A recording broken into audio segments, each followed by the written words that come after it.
بسم الله الرحمن الرحيم. السلام عليكم ورحمة الله وبركاته.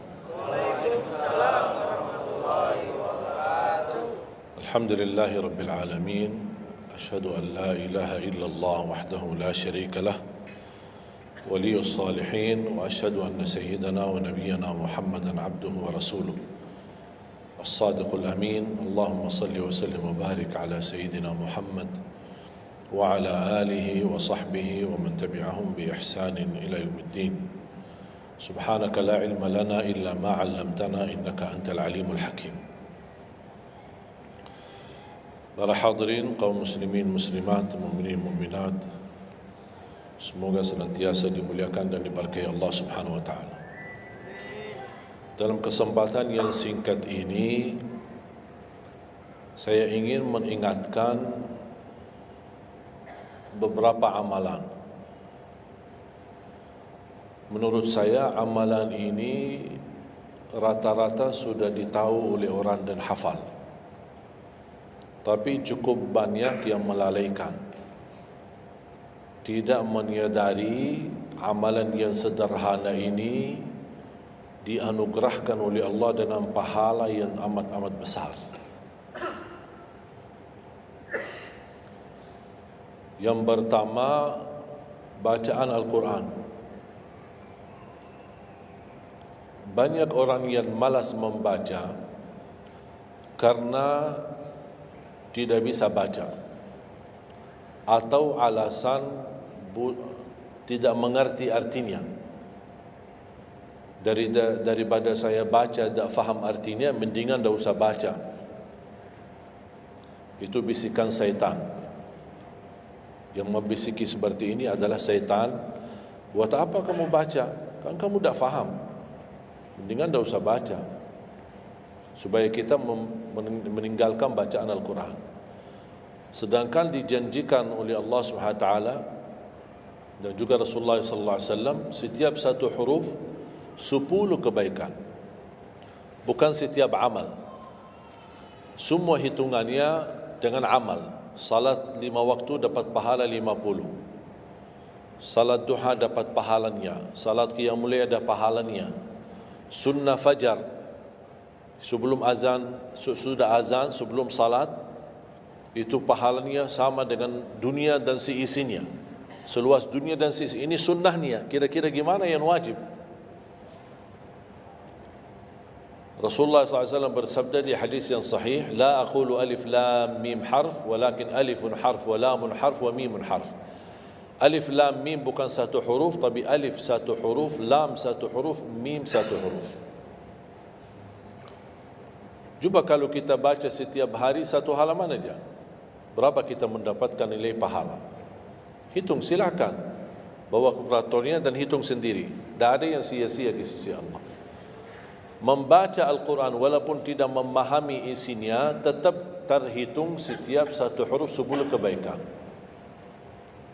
Berarti anda tidak sia-sia membaca Al-Quran walaupun tidak faham. Ada orang membaca tapi berbata-bata. Dia merasa salah bacaannya, keliru. Dia sudah berusaha belajar tapi itu kemampuannya.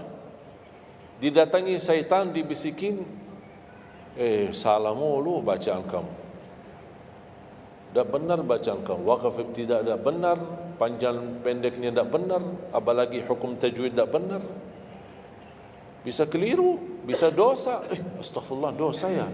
Udah, terima kasih syaitan. Malah dia terima kasih lagi sama syaitan. Dibisikin, didengarin, diterima, langsung dia rubah, tidak baca. Alasannya takut dosa. Padahal ada berita gembira dari Rasulullah SAW, al-mahiru bil-Qur'ani ma'as safaratil kiramil barara. Yang mahir dalam membaca Al-Quran, nanti di hari kiamat dia bersama malaikat safara kiram barara. Terus ya Rasulullah, gimana keadaan yang berbata-bata itu? Gimana? Walladhi yatata'ta'u fi wa huwa alaihi syaq lahu ajran. Barang siapa yang membaca tapi masih berbata-bata dalam bacaannya, bukan dosa, justru 2 pahala. Satu, karena dia mau baca Al-Quran, Kedua, karena ada berbata-bata, kesulitan dalam membaca. Allah menghargai kesulitan, Allah berikan pahala. Berarti tidak ada rugi sama Al-Quran. Semenjak saya mengambil keputusan tidak memegang HP, saya sadari betapa banyak kita rugi berjam-jam, berhari-hari, berminggu-minggu, bahkan bertahun-tahun kita jauh dari Al-Quran. Aku heran ketika mendengar ada orang yang bisa lewat 1 bulan tapi tidak khatam Al-Quran. 1 bulan, 30 hari, berarti minimal setiap hari 1 juz. Dikali 30 hari, 30 juz. Ada orang 1 tahun tidak khatam-khatam. Syukur kalau khatam di bulan suci Ramadan. 1 kali. Habis Ramadan, dia tutup Al-Quran. Mohon maaf, ketemu lagi di tahun depan. Pas Ramadan lagi. Ini keadaan kita. Makanya orang berkata, negeri kita bermasalah terus, negeri kita politiknya begini, negeri kita selalu ada ini. Perbuatan tangan kita. Di mana kita jauh hubungan kita sama Allah, Allah hantarkan musibah. Sampai kita sadar memperbaiki hubungan kita sama Allah. Salatnya, Qur'annya, ibadahnya. Itu kunci memudahkan dan mengatasi semua masalah. Silahkan rubahkan pemimpinnya berkali-kali, rubahkan aturan negaranya berkali-kali, tidak akan bisa terjadi kebaikan kecuali hubungan kita dari Allah Subhanahu wa taala. Semakin baik hubungan kita, semakin dekat Allah yang urus. Tapi kalau kita mengurus sendiri dan kita jauh dari Allah, ya silahkan. Kata Allah, silahkan, wakaltuhu ila nafsi, aku tinggalkan dia untuk dirinya sendiri. Dan siapa kira-kira yang bisa mengurusi dirinya kalau bukan pertolongan Allah Subhanahu wa taala?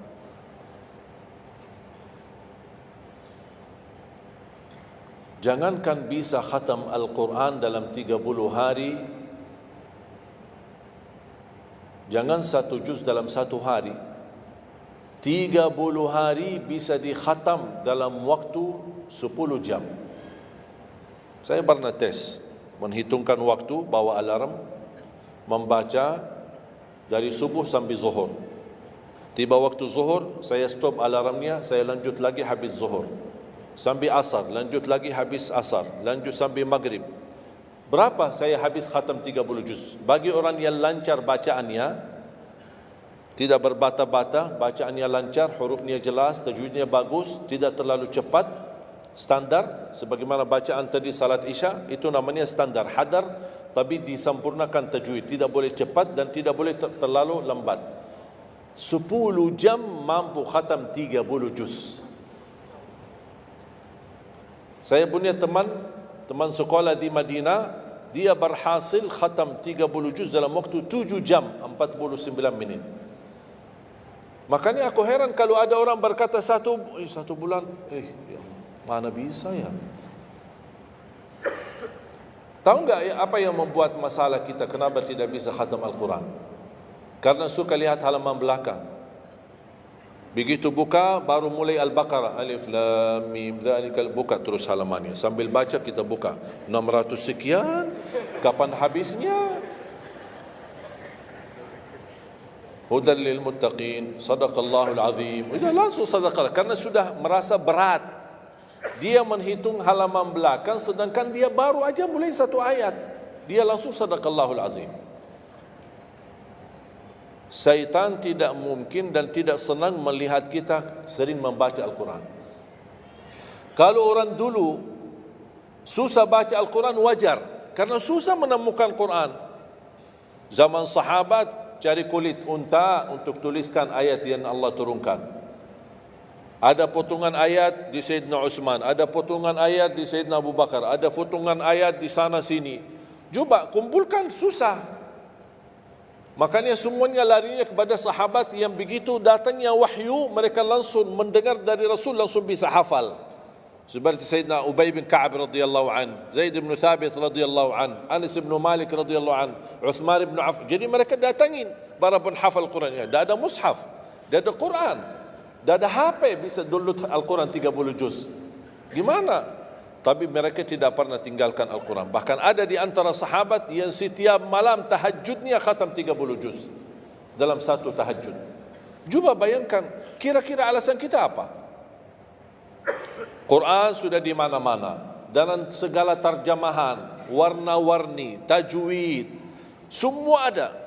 Yang bagus, yang besar. Maaf, mata saya, ada yang besar, ada segede meja ini, ada. Susah menemukan, alhamdulillah HP bisa sekarang isinya 30 juz, bisa dibawa kemana-mana, tak usah pusing mencari Al-Quran. Semua kemudahan, semestinya kita mampu mengalahkan sahabat Rasul. Karena kita semua fasilitas ada. Apa yang kita mau bilang sama Allah? Ada seorang, mungkin Bapak Ibu pernah nonton di acara Hafiz Indonesia, namanya Kaila, buta. Dia setiap hari, saya tanya, kamu berapa murajaah bacaan Quran setiap hari? 5 sampai 7 juz. Buta. 5 sampai 7 juz. Saya kaget. Tak panyakan. Kan kasihan kamu. Dan kebetulan kamu sudah punya uzur. Kalau tak baca Al-Quran sama sekali, ana yakin Allah maafkan. Buta, tak bisa. Tahu tak jawabannya apa? Saya malu sama Allah menjadikan buta saya alasan tidak baca Quran. Ini anak usia 7 tahun. Malu sama Allah menjadikan buta, padahal ini ujian. Butanya dari Allah, bukan dari dirinya. Tapi dia malu menjadikan buta itu alasan tidak baca Quran. Pertanyaan saya, alasan antum apa? Apa alasan? Sibuk. Belum ada waktu. Ya, saya maklum, belum ada waktu. Memang dunia ini bikin stres. Makanya tidak ada waktu. Saya nasihatkan mulai hari ini, jangan kasih Al-Quran sisa waktumu. Dalam istilah, kalau ada sisa waktu, insya Allah saya baca Quran. Kalau itu niatnya, tidak bakalan. Tapi tolong utamakan Al-Quran dalam sehari-harimu. Minimal mulai harimu baca Quran, tutupi harimu baca Quran. Jangan tunggu sisa waktu. Wallahi Al-Quran keberkahannya luar biasa. Kesumbuhan, petunjuk, keberkahannya menjaminkan ke surga, selamat siksa neraka, selamat dari siksa kubur. Banyak anugerah. Sayang. Kadang-kadang kalau kita mendengar ada seorang da'i atau seorang ustaz, materi-materi bukunya bagus, isinya bagus, kita kejar. Di mana buku itu jual? Kita cari informasi, di mana buku itu jual? Ini tulisan manusia. Kita kagumi, kita banggakan, kita suka dan kita ikuti, bahkan kita kejar di mana-mana. Al-Quran kalamullah. Masa kalam manusia lebih mulia di hati kita daripada kalamullah? Silahkan, boleh kagumi apa penyampaian ustaz, da'i, tapi jangan melebihi apa kata Allah. Jangan kita terharu ketika mendengar seorang berceramah, tapi berkali-kali kita simak ayat suci Al-Quran tidak pernah meneteskan air mata, seperti mendengar surat kabar atau koran. Masalah. Ternyata ucapan manusia lebih menyentuh hati. Padahal kata Allah, kalau Al-Quran diturunkan di atas gunung bisa hancur jadi tanah basir. Kembali lagi, jangan lewat satu hari belum baca Quran. Tidak bisa baca, masih bisa simak, dengar. Setelkan murattal dari HP-mu. Manfaatkan kondisi macet di Jakarta. Manfaatkan. Lagi naik motor, taruh apa ruginya? Ruginya apa? Simpan handsfree di telinga, ya sambil bawa motor. Dengarin ayat suci Al-Quran. nikmat, berkah, dalam lindungan Allah, disertai malaikat. Apa ruginya? 1 jam di dalam perjalanan, tidak ada rugi. Terhitung memang umur kita, tapi sudah diisi mendengar Al-Quran. Juga banyak waktu. Nikmat. Kalau saya merasa kesibukan mengganggu sampai tidak ada luang waktu cukup untuk saya bisa baca tilawah di rumah, saya menikmati di jalan. Apalagi kalau mau pergi ke acara, apalagi kalau keluar kota, berjalan lumayan jauh, nikmat. Ya Allah, mudah-mudahan macet terus. Nikmat. Macet ini menjadi nikmat. Dah fikir macetnya karena lagi melihat Al-Quran. Beda sama orang, hanya sepanjang berjalan cat HP, HP. Merasa bosan. Sudah semua cat sudah dilewati, semua SMS sudah dibalas, semua pesan-pesan sudah dibaca. Akhirnya bosan. Macet mulu ini Jakarta. Nanti temannya di sebelah, kalau bukan macet, bukan Jakarta loh. Itu habis waktu, sia-sia. Padahal Al-Quran ini kita baca tidak mesti dalam keadaan wudu. Apalagi kita dalam perjalanan, kita naik motor atau naik mobil kita, bisa dengan handphone kita, HP kita. Ada orang terus, gimana saya membawa Al-Quran terus saya tidak berwudu? Kan kamu menyentuh HP, bukan menyentuh Al-Quran. Bersentuhan dengan HP. Jadi saya harap, sekali lagi mohon dengan sangat, kalau boleh terima permohonan saya, tolong tinggikan perhatianmu kepada Al-Quran. Ingin berkah rezeki, berkah umur, sihat wal afiat, bahagia selamat dunia akhirat, tolong perhatikan Al-Quran. Semakin banyak perhatian kamu kepada Al-Quran, semakin banyak perhatian Allah kepadamu. Terserah kamu milih. Mau dapat perhatian dari Allah cuma 1 jam, ya udah 1 jam aja baca Quran. Mau perhatian dari Allah selalu, sudah selalu bersama Al-Quran. Karena ini Al-Quran kalamullah, bukan makhluk, bukan diciptakan, diturunkan. Kalamullah, ucapan Allah Subhanahu wa taala. Masa kita tidak tertarik? Cukup karena ini kalamullah, itu sudah cukup membuat kita tertarik. Masa kalam manusia lebih kita tertarik daripada kalamullah? Belum apalagi dijanjikan setiap satu huruf 10 kebaikan.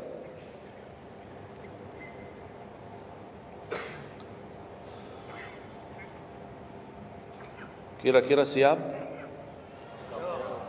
Minimal mulai harimu baca Quran, tutupi harimu baca Quran. Habis bangun, sebelum beraktivitas baca. Baca apa? Bebas. Boleh enggak saya baca sambil khatam tapi saya tidak faham isinya? Boleh. Tetap dapat pahala setiap satu huruf 10 kebaikan. Baca sampai mempelajari isi maknanya, memahami maknanya, lebih besar lagi pahalanya.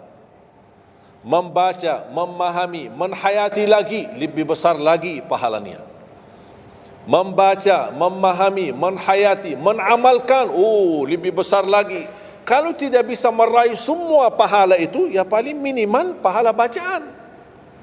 Kalau saya tidak dapat meraih pahala menhayati, pahala memahami, pahala menamalkan, apalagi saya orang awam tidak begitu mengerti apa yang semestinya saya amalkan, la yukallifullahu nafsan illa wus'aha. Amalkan sesuai kemampuan. Ada pelajaran ayat yang dibacakan tadi, kita bisa ambil maknanya, kita mengambil kesimpulannya. Jangan kita menjadi seperti golongan yang datang hari kiamat malah minta tolong diselamatkan oleh Allah dari neraka. Kalau di hari kiamat tidak bisa saling menolong, tidak bisa. Sekarang kita masih bisa saling membantu dan saling menolong. Dan di antaranya menolong diri sendiri. Jangan menunggu di hari kiamat. Jangan kita bisa menolong, tolong menolong.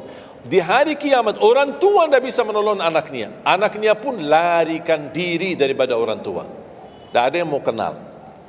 Cuba baca akhir surat Abasa. Yauma yafirrul mar'u min akhihi. Di hari itu kakak adik melarikan dirinya dari saudaranya. wa ummihi wa abi, melarikan diri pada bapaknya dan ibunya. Biasanya kalau kita ketemu orang tua kita senang bertemu, mohon doanya, apalagi yang orang-orang yang tinggi berbakti baik sama orang tuanya. Kalau di hari kiamat mau sendiri-sendiri. Jangan kita yang melarikan diri sendiri. Para nabi dan rasul semuanya doanya salim salim, ya Allah selamatkan, ya Allah selamatkan. Ini nabi, kira-kira kita gimana? Yauma yafirrul mar'u min akhihi wa ummihi wa abihi wa sahibatihi wa bani, sampai dari istrinya pun dia melarikan diri. Mohon maaf, sendiri-sendiri, saya tidak bisa tolong kamu. Jangankan kita sama istri kita atau sama anak-anak kita. Rasulullah sallallahu alaihi wasallam pernah berkata sama Siti Fatimah, anaknya Nabi Muhammad, ittaqillah fa inni wallahi la ughni anki min Allahi syai'a. Hei anakku Fatimah, bertakwalah kepada Allah, karena aku tidak bisa membantu kamu nanti di kemudian hari. Sendiri-sendiri, salim salim, selamatkan ya Allah. Ini kesempatan.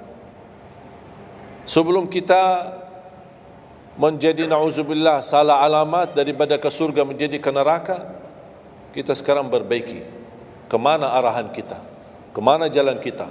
Kita yang milih, tidak ada yang memaksa. Taat, Allah hanya menyuruh kita taat, tapi Allah tidak pernah maksa. Kira-kira kalau tidak salat dapat pukulan?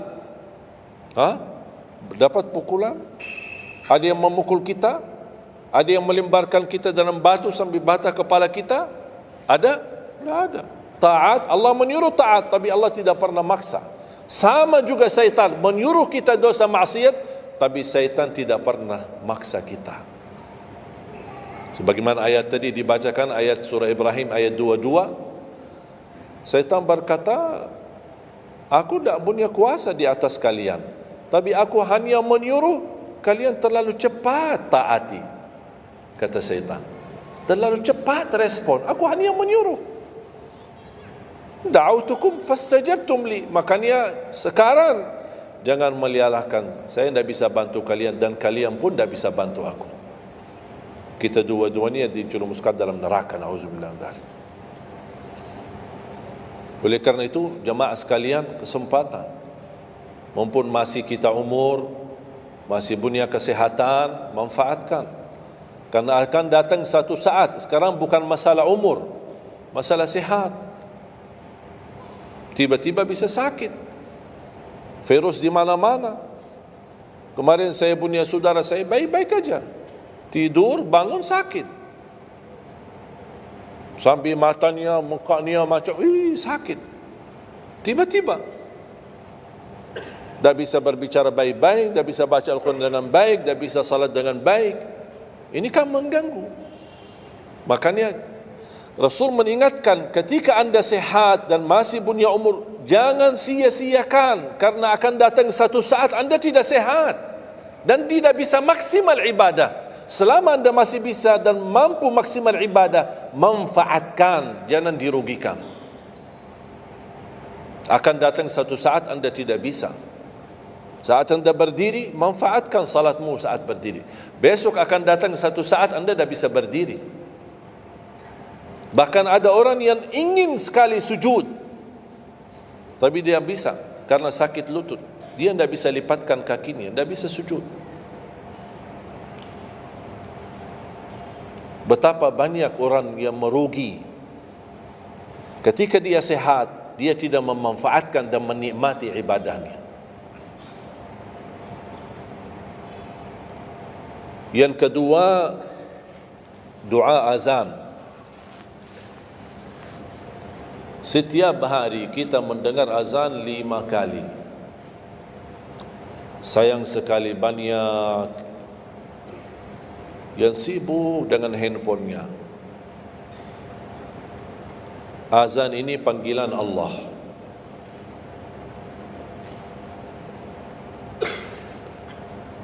Barang siapa, kata Rasulullah SAW, mengikuti perkataan muazzin.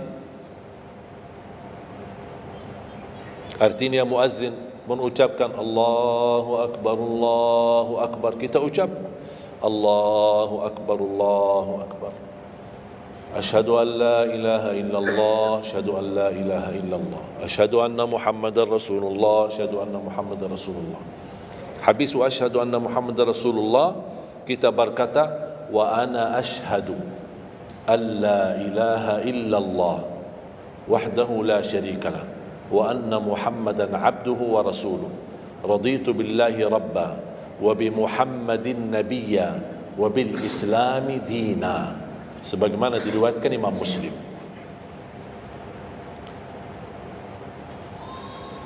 Hayya 'alas salah, kita jawab la haula wala quwwata illa billah. Apa hikmahnya di sini la haula wala quwwata illa billah?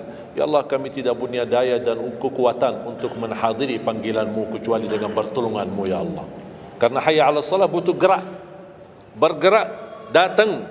Hayya 'alas salah, panggilan, hey mari salat. Ya Allah, la haula wala quwwata illa billah. Ya Allah, kami tidak punya kemampuan menghadapi godaan dunia, menghadapi hawa nafsunya, menghadapi malas kecuali dengan kekuatan-Mu ya Allah. La haula wala quwwata illa billah. Meraih kemenangan, meraih kemuliaan, hayya 'alal falah. Ya Allah, kami tidak mampu meraih kemuliaan itu kecuali dengan kekuatan dan izin-Mu ya Allah. Allahu Akbar, kita ucapkan Allahu Akbar. La ilaha illallah, kita ucapkan la ilaha illallah. Habis itu apa kata Rasulullah SAW di hadis yang diriwayatkan Imam Bukhari? Thumma salla alayya, selepas itu dia bersalawat kepada Nabi Muhammad. Allahumma salli ala Muhammadin wa ala ali Muhammad. Bagi Sayyiduna boleh, tidak bagi Sayyiduna boleh. Selepas itu doa, Allahumma rabba hadhihi ad-da'wati at-tammah was-salati al-qa'imah ati Muhammadan al-wasilata wal-fadilah wab'athhu maqaman mahmudan alladhi wa'adta. Ini ucapan yang saya sampaikan di Sahih Bukhari.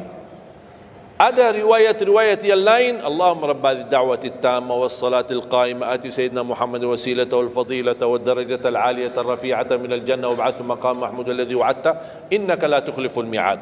Innaka la tukhliful mi'ad. Tambahannya diriwayat Imam An-Nasai dan semuanya sahih.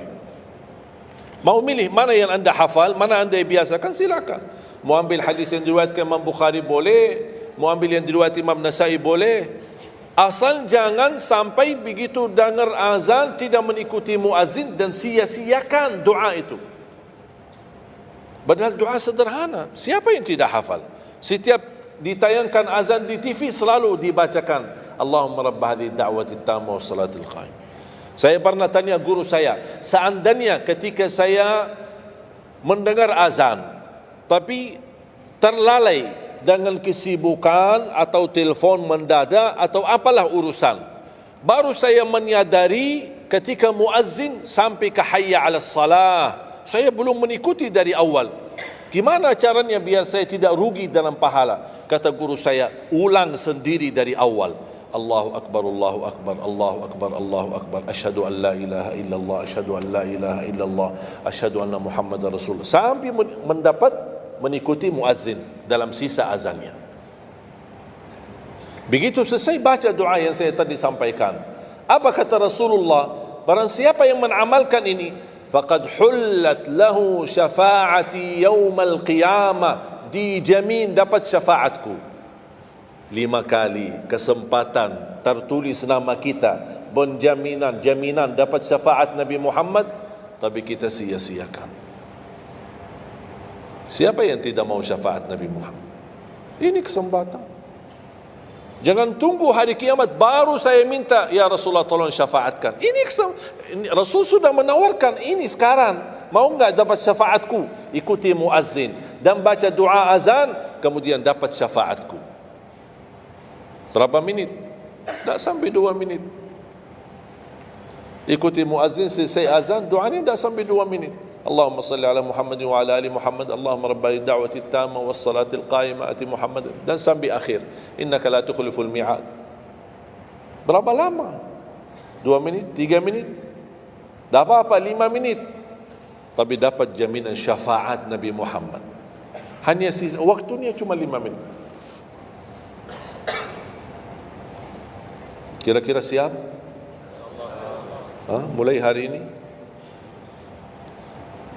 Menurut saya, yang saya sampaikan wallahi sederhana, sangat sederhana, tapi butuh perhatian aja, butuh perhatian. Yang ketiga, jangan tinggalkan sunnah qabliyah subuh. Walaupun anda malas menjaga sunnah qabliyah ba'diyah.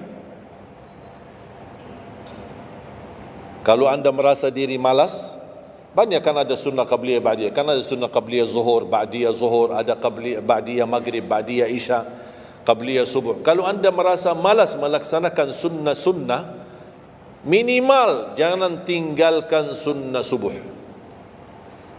Pahalanya lebih besar daripada dunia dan seisinya. Walaupun anda telat bangun, sudah kesiangan, tetap wajib ambil air wudu, laksanakan sunnahnya, baru salat subuhnya. Walaupun anda bangun jam 11 siang.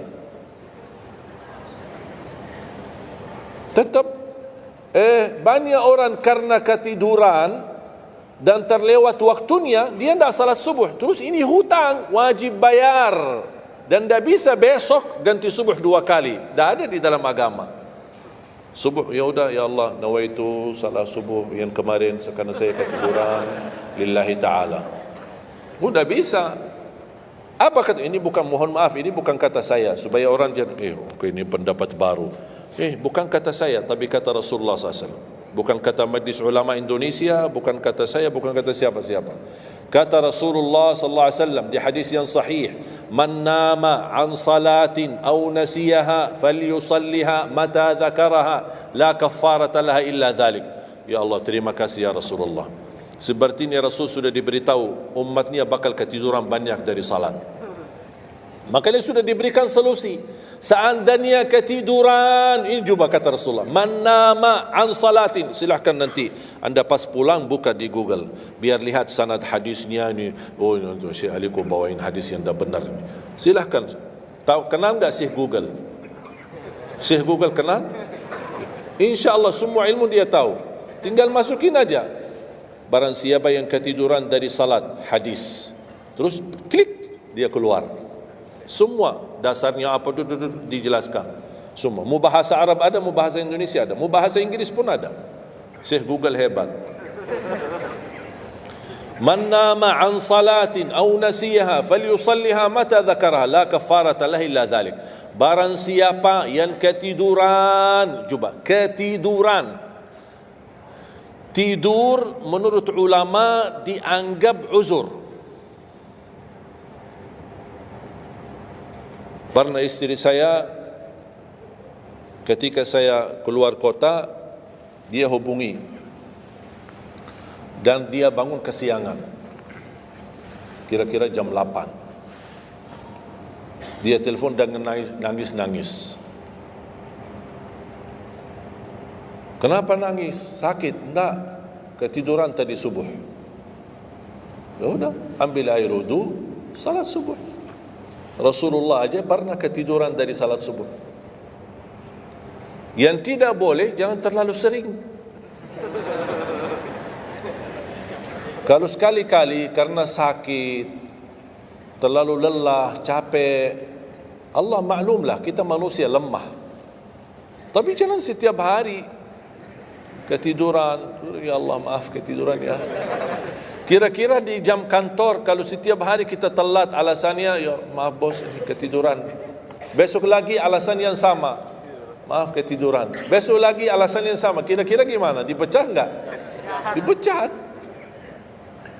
Malu kita, sama manusia aja tak berani kita dengan alasan yang sama, kita selalu itu aja. Masa sama Allah kita berani? Sekali-kali boleh uzur. Capek, sakit, sekali-kali, tapi jangan terlalu sering. Ketika kita bangun, jam berapapun, wajib laksanakan. Karena kata Rasulullah, tidak ada kafara yang lain. Tidak ada kata ganti dengan uang, atau ganti dengan sedekah, atau ganti dengan, tidak bisa. Tunaikan. Falyusalliha, kata Rasulullah, falyusalliha, segerakan salat itu jam berapapun, walaupun kesiangan.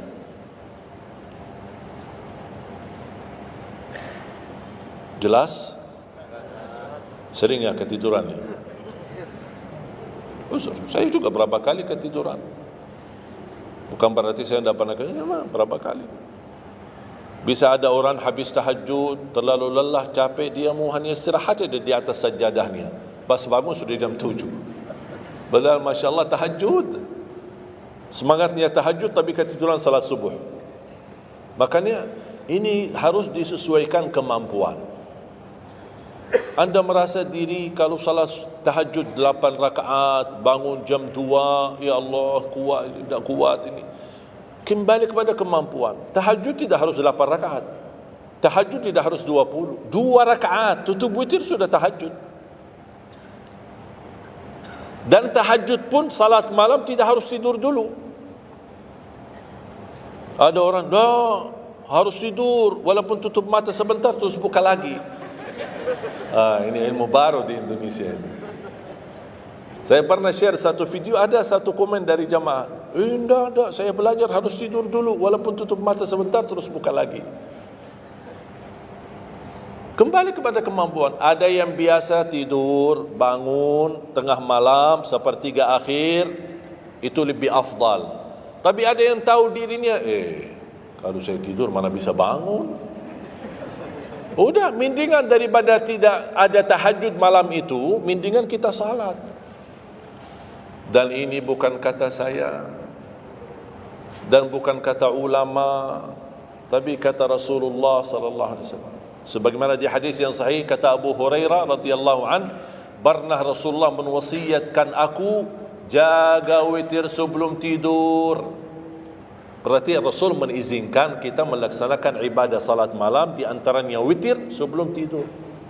Umar bin Khattab radhiyallahu anhu punya kebiasaan witir sebelum tidur. Ditanya, kenapa witir sebelum tidur? Dia kata, saya takut meninggal dunia dalam keadaan tidur, belum tertulis nama saya sebagai ahli witir. Saya punya kebiasaan habis pulang ke rumah sebelum tidur ambil air wudu, salat 2 rakaat sunnah wudu, kemudian salat 2 rakaat muqaddimah witir, kemudian 1 rakaat witir, baru saya tidur. Kalau dapat bangun lagi, alhamdulillah bisa tahajud, tapi tidak boleh witir lagi karena sudah witir duluan. Sudah faham? Sederhana enggak Islam ini? Sederhana. Banyak orang yang berkeinginan tahajud, berkeinginan salat witir, tapi katanya harus tidur. Saya orang yang berat tidur. Kalau saya tidur mana bangun lagi? Udah, kesempatan bisa Anda laksanakan sebelum tidur. Ada orang yang memang tidurnya aja akhir, jam 12, jam 1 baru dia bisa tidur. Ya mendingan daripada tidak salat malam sama sekali, mendingan salat dulu baru tidur. Dapat bangun, alhamdulillah. Tidak dapat bangun, sudah tertulis namamu, sudah salat, sudah ahli witir. Innallaha witir, yuhibbul witir, fa'autiru. Allah maha witir, Allah maha witir, Allah cinta witir, jagalah witir. Dan ini termasuk 2 sunnah yang Rasul tidak pernah tinggalkan, sunnah subuh sama sunnah witir. Sakit, sehat, mukim, di dalam kota, musafir, keluar kota, perang, aman, damai, tetap tidak pernah tinggalkan 2 sunnah itu. Sunnah subuh sama sunnah witir. Itu kebiasaan Rasulullah SAW. Kalau anda merasa pun sakit, tidak bisa berdiri, tidak bisa qiyam, bisa anda laksanakan witir dalam kondisi duduk. Yang terakhir, ayat Al-Kursi.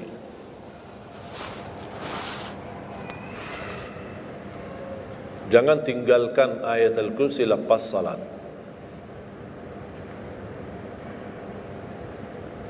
Jangan tinggalkan ayat kursi lepas salat. Salat wajib. Sama ketika mau tidur. Cuma 1 ayat. Tapi tahu enggak pahalanya apa? Kan habis salat kan ada zikir-zikir kan? Istighfar, tasbih dan yang lain-lain. Di antaranya baca ayat kursi. Tahu enggak pahalanya apa? Ada yang pernah baca pahalanya apa? Barang siapa yang membaca ayat Al-Kursi setiap habis salat fardu, laisa bainahu wa bainal jannati illa an yamut. Tidak ada sesuatu yang mampu menghalanginya masuk surga kecuali menunggu mati. Cuma baca ayat kursi. Dan ketika mau tidur, lagi buru-buru, ada meeting, ada rapat, ada urusan mendadak, habis salat, astaghfirullah, astaghfirullah, astaghfirullah, Allahumma antas salam wa minkas salam, sampai selesai, langsung baca ayat kursi. Terus subhanallah itu yang lain-lain gimana? Tak apa-apa, sambil jalan naik motor, subhanallah, subhanallah, subhanallah, subhanallah, sambil jalan. Subhanallah ada riwayat 33, ada riwayat 25, ada riwayat 10, minimal 10. Subhanallah 10 kali, Alhamdulillah 10 kali, Allahu Akbar 10 kali. Itu yang paling sederhana. Saya bagikan ini, biasanya kalau saya isi di kementerian atau di pejabat, saya kasih zikir-zikir begitu. Pak, subhanallah cuma 10 kali. Biasanya kita tahu 33. Lah, ini khusus buat pejabat. Yang penting zikir, supaya jangan tinggalkan. Zikir. Banyak orang sibuk, mendadak ada urusan, udah zikir. Subhanallah cuma 10 kali. Subhanallah 10 kali, Alhamdulillah 10 kali, Allahu Akbar 10 kali. Itu paling cepat. Subhanallah. Ternyata di dalam agama ada yang juga hemat. Hemat sederhana tapi pahalanya tetap besar. Dia dikuranin. Tidak ada pahala yang hemat. Semuanya pahala sempurna. Semuanya pahala agung. Sempurna dan luar biasa dahsyat balasan Allah Subhanahu wa taala.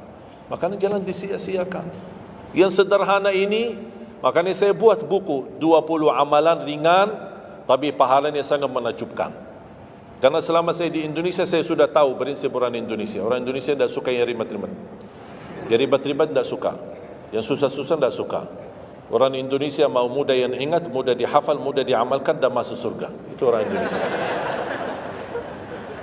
Ya, jadi yang susah-susah, iya, gimana ini suruh baca 1000 kali? Mana ada waktu 1000 kali? Baca ada sudah 100 kali, udah ngantuk. Saya kasih yang sederhana. Kenapa saya kasih? Karena kemampuan beda-beda. Ada yang tekadnya tinggi, kemampuannya luar biasa dahsyat, bisa ribuan kali dia berzikir, dia silakan. Tidak ada yang melarang kita berzikir, bebas, berapapun. Tapi ada yang malas. Udah. Jadi alhamdulillah di dalam ajaran Islam kita ada malas ya, ini pilihan malas. Makanya saya bikin 20 amalan. Dan ini buku 20 amalan ringan. Pahalanya sangat menakjubkan. Pahalanya sangat besar walaupun amalannya ringan. Mudah, sederhana. Dan buku ini hanya laku di Indonesia, tidak laku di Arab. Karena cocok dengan budaya Indonesia, saya sudah hafal. Sama dengan bacaan. Mohon maaf tadi kepanjangan Isya. Pas begitu saya ingat merindukan kota Madinah, suasana Madinah. Pas di rakaat yang kedua, ya Allah, ini saya di Indonesia ini. Makanya saya tidak jadi panjang rakaat kedua, biar lebih cepat. Karena memang budaya ini tidak bisa panjang-panjang, lama-lama tidak bisa. Kalau kulhu bisa dibagi 2, terima kasih. Kita lihat tarawih kan salah satu contoh tarawih. Walaupun 23 rakaat jumlahnya banyak, tapi ayatnya pendek. Al-hakum qulhu, al-asr qulhu, al-humazah qulhu, itu kan.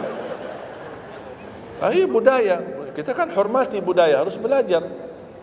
Walaupun ada sekarang ada beberapa masjid yang panjang, yang kembali kepada kemampuan, tapi tidak boleh saling menyalahkan. Ada orang yang suka, enggak, saya mau yang qulhu qul. Ya udah sana, masih qulhu di sana, masjid kita beda. Yang penting kita bisa jaga salat. Dan yang terbinting dalam salat ini adalah yang terjaga kekhusyuan. Bukan masalah jumlahnya, bukan masalah kepanjangannya, tapi kekhusyuan. Tumaknina, karena tumaknina rukun dalam ibadah salat. Sama seperti rukun qiyam, rukun baca al-Fatihah. Tumaknina. Apa itu tumaknina? Ketenangan dalam salat. Bacaannya tenang, gerakannya tenang. Bukan kejar-kejaran. Imamnya baru baca Al-Fatihah, sudah amin, imam makmum belum selesaikan ini, terus dikejar imam. Imam Allahu Akbar, sami'allahu bihamdihi, Allahu Akbar, Allahu Akbar, Allahu Akbar. Imam makmum jadi kasihan. Kejar, dia tidak bisa baca. Makmum, wallahi makmum tidak bisa baca apa-apa. Hanya fokusnya bisa kejar imam. Yang penting jangan sampai tertinggal imam. Yang saya fikirkan, kasihan yang tua-tua, bapak-bapak. Gimana yang bapak-bapak? Kalau yang muda-muda masih bisa kejar imam, terus yang bapak-bapak gimana? Setiap gerakannya batuk 10 kali. Rukuk batuk lagi, sujud batuk lagi. Karena pelan-pelan gerakannya.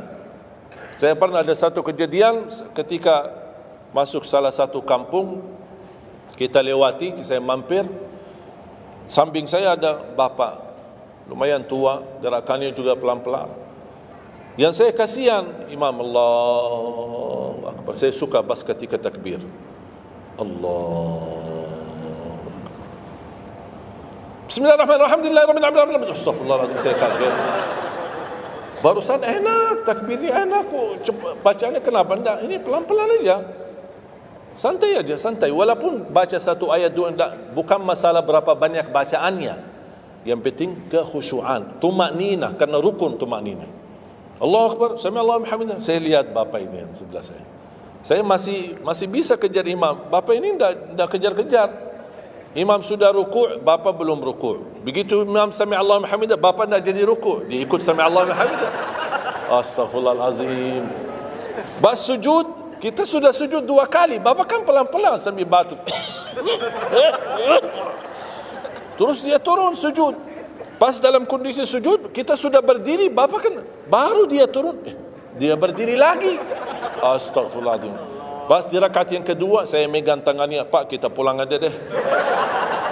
Biar bapak salat di rumah. Kasihan bapak tidak bisa salat, tidak bisa rukun, tidak bisa sujud, tidak bisa apa-apa. Makanya tumakninah bukan wajib, bukan sunnah, tapi rukun dalam salat, dan tidak sah walaupun salat sunnah. Tidak sah salatnya seorang kalau dia tidak membawa tumakninah. Tidak sah. Disyiarkan, di-sharekan, diviralkan, dia bilang ada 23 rakaat 7 minit.